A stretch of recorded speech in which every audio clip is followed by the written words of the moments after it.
கர்த்தருடைய நாமம் மகிமைப்படும்படியாக இந்த கால பொழுதில் ஆண்டவராகிய இயேசு கிறிஸ்துவின் நாமத்தில் உங்கள் யாவரையும் வாழ்த்தி வரவேற்கிறேன். ஆமே சோத்திரம் அல்லேலூயா. கர்த்தர் நித்தமும் நம்மளை நடத்தி நீதியின் பாதையில் நடத்துவார். ஆமென். கர்த்தர் நித்தமும் நம்மளை நடத்தி நீதியின் பாதையில் நடத்துவார். அப்போ முதலாவதாக இந்த கால பொழுதில் நம்ம விசுவாசிக்க வேண்டும், தேவனுடைய சோத்திரம் நீதியின் பாதையில் நடத்த வேண்டும். இன்றைக்கி ஒவ்வொருத்தரும் நீதியின் பாதைகளில் நடப்பது அல்ல. இப்போ நம்ம தேவ பிள்ளைகள் யாவரும் நீதியின் பாதையில் நம்ம நடந்து செல்ல வேண்டும். அல்லேலூயா. அந்த நீதியின் பாதை யாருன்னா ஆண்டவராகிய இயேசு கிறிஸ்து ஒருவர் தான் நீதியின் பாதை. மற்ற நம்ம பாதை நிறைய பாதைகளில் கடந்து போயிருப்போம், நிறைய வழிகளில் கடந்து போயிருக்கோம், நிறைய காரியங்களை பார்த்துருக்கோம். ஆனால் நீதியின் பாதை என்பது நமக்கு முக்கியமாக தேவைப்படுகிறது. அந்த நீதியின் பாதை ஆண்டவரிடத்தில் இருக்கப்படினால அவருடைய சமூகத்தில் நம்ம என்ன செய்ய கடந்து போக வேண்டும். அந்த நீதியின் பாதையை தேவன் எனக்கு தர வேண்டும்னு சொல்லி நம்ம ஆண்டவருடைய சமூகத்தில் என்ன செய்யணும், ஜெபிச்சு கொண்டே இருக்க வேண்டும், தேவனை தேடிக்கொண்டே இருக்க வேண்டும். பரிசுத்த ஆவியானவரை அந்த நீதியின் பாதையில் தான் நம்ம தேட வேண்டுமே ஒழிஞ்சு நீதியின் பாதையை விட்டு நம்ம ட்ராக் மாதிரி என்ன செய்யக்கூடாது, தேடக்கூடாது.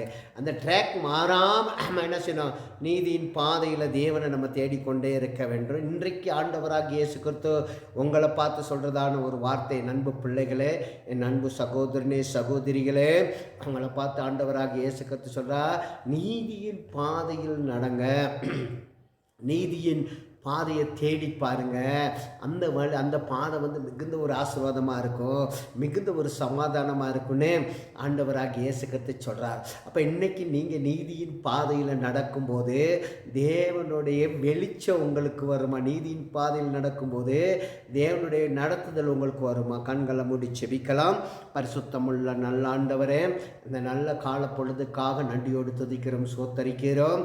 ஆண்டவரே, என் பிள்ளைங்க நிறைய பேர் ஆண்டவரே வழி ட்ராக் மாதிரி போயிட்டேன்னு சொல்லி ஆண்டவரே ஆமன் தகப்பனை கவலையோடு கண்ணீரோடு இருக்க பிள்ளைகளுக்கு தேவன் நீதியின் பாதையில் இந்த நாள் நடத்தும்படியாக நாங்கள் ஜெபிக்கிறோம்.